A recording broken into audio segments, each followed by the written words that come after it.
दोस्तों 1960 के दशक में जापान में हर साल रोड एक्सीडेंट्स के कारण मरने वाले लोगों की संख्या 1894 की पहली सीनो जापानीज वॉर में मरने वाले लोगों से भी ज्यादा थी। लेकिन 2021 में जापान ने अपनी हिस्ट्री की सबसे कम रोड कैजुअलिटीज देखी हैं। जहां भारत में 2021 में 1,55,000 से ज्यादा लोगों ने रोड एक्सीडेंट में अपनी जान गंवाई, वहीं जापान में नंबर 3,000 से भी कम था। अमेरिका में हर साल 40,000 से ज्यादा लोग अपनी जान रोड क्रैश में गंवा देते हैं। यानी जापान कुछ तो ऐसा कर रहा है जिससे वहां के रोड्स को लोगों के लिए ज्यादा सेफ बना दिया गया है। क्या इस मॉडल को भारत या बाकी देशों में इम्प्लीमेंट किया जा सकता है और कैसे हुआ ये सब? आज इन्हीं सब सवालों के जवाब हम तलाशेंगे इस वीडियो में, तो अंत तक बने रहिएगा हमारे साथ। लेकिन वीडियो शुरू होने से पहले अगर आप इस चैनल पर नए हैं या आपने अभी तक इस चैनल को सब्सक्राइब नहीं किया है तो चैनल को सब्सक्राइब करना और बेल आइकन दबाना ना भूलें। जापान ने ट्रैफिक के खिलाफ छिड़ी इस जंग को जीतने के लिए पहले अपने दुश्मन को समझना शुरू किया। उन्होंने इस बात का सर्वे किया कि आखिर सड़कों पर इतना ट्रैफिक है ही क्यों। तब उन्हें समझ में आया कि ट्रैफिक की बड़ी वजह यह है कि लोगों के पास ऑप्शंस की कमी है। अगर वो रोड से नहीं जाएंगे तो ट्रेन वगैरह से नहीं जा सकते और साथ ही बसेस में जाना भी बहुत मुश्किल है। इसलिए जापान ने सबसे पहले अपने पब्लिक ट्रांसपोर्ट सिस्टम को मजबूत करना शुरू किया और हाई स्पीड ट्रेन्स को प्रमोट किया। आज जापान में 400 से 500 किलोमीटर प्रति घंटे की रफ्तार से चलने वाली ट्रेन बहुत ही आम है। 1964 में अपनी पहली बुलेट ट्रेन शिनकानसेन लॉन्च करने से लेकर अब तक जापान ने बहुत तेजी से ग्रो किया है।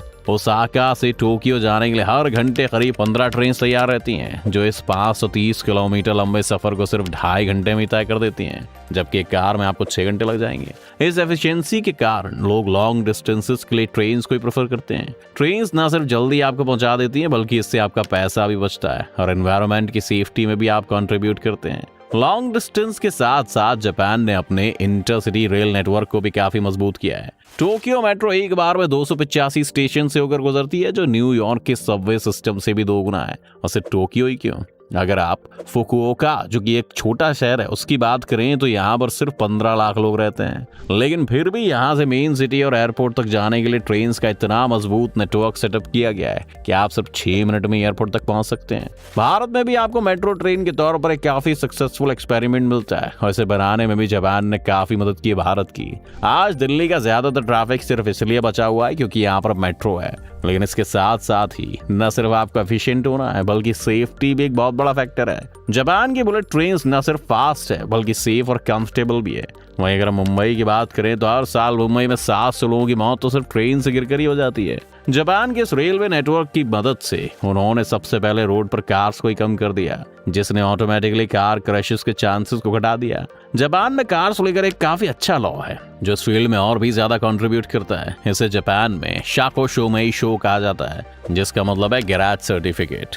जापान में ये रूल है कि आप अपने घर या किसी भी बिल्डिंग के आगे रात को अपनी गाड़ी खड़ी नहीं कर सकते हो। इसीलिए अगर आपको कार लेनी है तो उससे पहले एक गैराज सर्टिफिकेट दिखाना पड़ेगा, जिसमें मेंशन होगा कि आपके घर में इतनी जगह है कि आप अपनी गाड़ी घर के अंदर ही पार्क कर सकें। आप तो जानते हैं कि रात को भारत की गलियों में कितनी सारी कार पार्क होती हैं। इस बीच अगर किसी और गाड़ी को उस गली से गुजरना हो तो बहुत ही संभाल के चलना पड़ता है। जापान की इस पॉलिसी के 2 फायदे उन्हें मिले।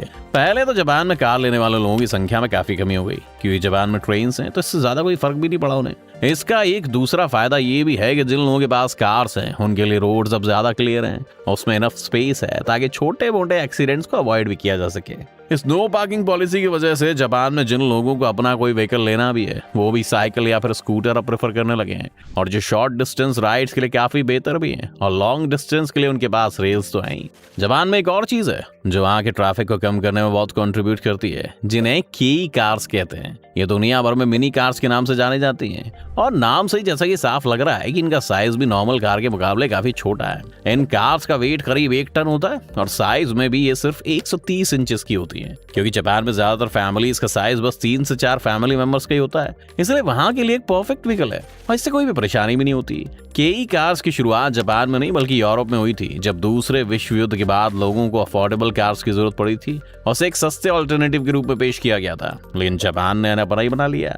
आज इन कार्स की कीमत भी जापान में बहुत कम है, क्योंकि इन कार्स के लिए सरकार सब्सिडी देकर अपनी जेब से पैसा खर्च करती है। इससे एक फायदा ये हुआ कि जापान में जिन लोगों के पास भी कार है वो भी इन्हें एक सेकेंड हैंड या थर्ड व्हीकल की तरह खरीद लेते हैं, ताकि छोटे मोटे कामों के लिए बड़ी गाड़ियां उन्हें बाहर न ले जानी पड़े। आज जापान में बिकने वाली सभी कार्स में से 1/3 कार्स ये मिनी कार्स ही हैं। कई कार्स का तो ये फायदा है ही कि वो रोड पर कम जगह लेती हैं और जल्दी ट्रैफिक से निकल सकती हैं। लेकिन इनके कम वेट के कारण किसी टक्कर के दौरान इनका कोलिजन फोर्स भी कम रहता है और कार में बैठे लोग नुकसान से बच जाते हैं। इसके साथ साथ इन कार का जो फ्रंट होता है वो ज्यादातर फ्लैट रहता है, जिस वजह से ड्राइवर को रोड पर जिन ब्लाइंड स्पॉट का सामना करना पड़ता है वो भी काफी हद तक रिड्यूस हो जाते हैं। मिनी कार्स को वैसे टाटा नैनो के रूप में भी भारत में ट्राई किया गया था, जो कि उतना सक्सेसफुल नहीं रही। लेकिन अब कुछ और गाड़ियां हम रोड पर देखते हैं जो साइज में किसी सेडान से ज्यादा छोटी हैं, लेकिन लुक्स और पावर में एक नॉर्मल आदमी के लिए ठीक मानी जाती हैं। इसलिए इस ट्रेंड को हम अच्छे से फॉलो कर ही रहे हैं। फ्रांस की कंपनी सिट्रोन ने भी 2 साल पहले एक 6000 यूरो की कार को वहां लॉन्च किया था और पहले दिन इसके सैकड़ों मॉडल्स बिक गए थे और माना जा रहा है कि इंटरसिटी ट्रैवल में ये मिनी कार्स आगे जाकर बहुत बड़ा रोल निभा सकती हैं। एक आखिरी चीज जो जापान के रोड सेफ्टी नंबर्स में कंट्रीब्यूट करती है वो है वहां की रोड्स की कंडीशन। किसी भी डेवलप्ड देश में आपको रोड्स की हालत बहुत अच्छी मिलेगी जिससे फालतू के रोड एक्सीडेंट्स अवॉइड किए जा सके। लेकिन अगर हम इंडिया की बात करें तो यहाँ पर गाड़ियों से ज्यादा सड़कों पे गड्ढे हैं। हर मानसून में हमारी सड़कों में पानी भर जाता है और भी ज्यादा बड़े गड्ढे हो जाते हैं। 2020 जिस साल सबसे कम लोग शायद घर से बाहर निकले होंगे, उस साल भी इन गड्ढों की वजह से भारत में 3564 एक्सीडेंट्स हुए थे। 2019 में ये नंबर 4775 था और ये तब हुआ था जब भारत सरकार ने रोड्स की कंडीशन पर ध्यान देना भी शुरू कर दिया है, वरना 2016 में सिर्फ गड्ढों की वजह से भारत में 9423 एक्सीडेंट्स हुए थे, जो अब गिरकर 3564 पर पहुंचे। हमारे देश की रोड कंडीशंस में एक बड़ा गुनहगार करप्शन भी रहा है। इसका एक अच्छा एग्जाम्पल हमें अक्षय कुमार की फिल्म खट्टा मीठा में मिलता है, जिसमें सचिन टिचकुले नाम का अक्षय कुमार का कैरेक्टर एक रोड कॉन्ट्रैक्टर है और किस तरह वो चंद पैसे बचाने के लिए रोड कंस्ट्रक्शन में घटिया और सस्ते मटेरियल्स का इस्तेमाल करता है। वो फिल्म थी पर सच्चाई से कुछ ज्यादा दूर नहीं थी दोस्तों, वरना आप खुद ही सोचिए कि हर साल आपके इलाके की सड़क अपने आप आखिर कैसे टूट जाती है। क्या भारत का मौसम इतना खराब है? तो अगर रिवाइंड करें तो जापान के रोड एक्सीडेंट्स में आई गिरावट के पीछे हमें 4 कारण मिलते हैं। पहला है कि उनका पब्लिक ट्रांसपोर्ट और रेलवे नेटवर्क का मजबूत होना, जो कि बहुत ही एफिशिएंटली और कंफर्टेबली लोगों को यहाँ से वहां ले जाने में सक्षम है। इसके बाद है उनकी नो पार्किंग पॉलिसी, जो लोगों को कार लेने से रोकती है। और फिर है वहां मिनी कार्स का पॉपुलर होना, ऐसी कार जो रोड पर कम स्पेस लेती हैं और किसी क्रैश के टाइम पर काफी सेफ मानी जाती हैं। और आखिरी है वहां का रोड इंफ्रास्ट्रक्चर। जापान को ये सब कदम उठाने पड़े क्योंकि जापान का साइज बहुत छोटा था और वहां की ट्रैफिक की प्रॉब्लम 60 के दशक में भारत से भी ज्यादा थी। लेकिन अब वो वक्त आ गया है कि भारत भी जापान से कुछ सीखे। इस दिशा में कुछ अच्छे कदम हमें मेट्रोज और गिरते एक्सीडेंट्स के नंबर से तो नजर आए हैं, लेकिन अभी काफी काम होना बाकी है। उम्मीद है कि आज की इस वीडियो से आपको काफी कुछ नया सीखने को मिला होगा। अगर आपको वीडियो पसंद आई हो तो वीडियो को लाइक करें और अगर आप इस चैनल पर नए हैं तो जाने से पहले चैनल को सब्सक्राइब करना भी ना भूलें मित्रों।